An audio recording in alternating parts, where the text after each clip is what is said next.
नमस्कार साथियों, एक बार फिर से स्वागत है आप सभी का अपने YouTube चैनल पे। और इस वीडियो में हम बात करेंगे फ्लेमिंग के राइट हैंड रूल के बारे में। लास्ट वीडियो में हमने लेफ्ट हैंड रूल को डिस्कस किया था, अभी बात करेंगे राइट हैंड रूल। क्या है राइट हैंड रूल समझते हैं। तो सबसे पहले समझिएगा कि फ्लेमिंग का राइट हैंड रूल क्या आपको बताता है। आपको मैग्नेटिक फील्ड की डायरेक्शन दी होगी, आपको फोर्स की डायरेक्शन दी होगी, और यहां से क्या प्रोड्यूस होता है, करंट प्रोड्यूस होता है। तो इस प्रोड्यूस करंट की डायरेक्शन को बताने के लिए किसका यूज किया जाता है, राइट हैंड रूल का यूज किया जाता है। बिल्कुल ये लेफ्ट हैंड का उल्टा है। जैसे लेफ्ट हैंड में आपके पास क्या होता था, फोर्स होता था, मैग्नेटिक फोर्स होता था, करंट होता था, सॉरी मैग्नेटिक फील्ड होता था, करंट होता था, वहां से फोर्स प्रोड्यूस होती थी।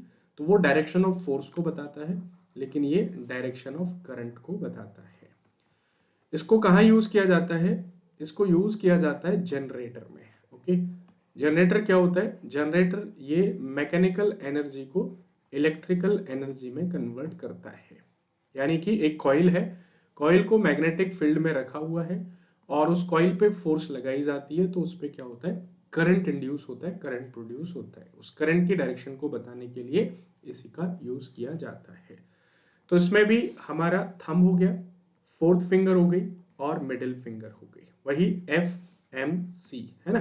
F फॉर फोर्स या direction of motion, M for magnetic field और C फॉर करंट।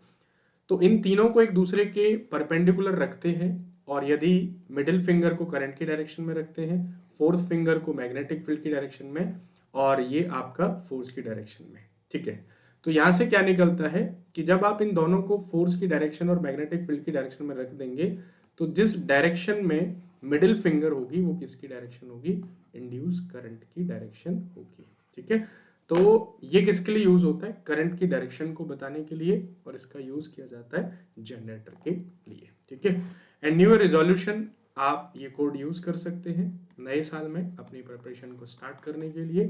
तो मिलते हैं जल्दी ही नए साल में नए जोश के साथ, तब तक के लिए जय हिंद जय भारत।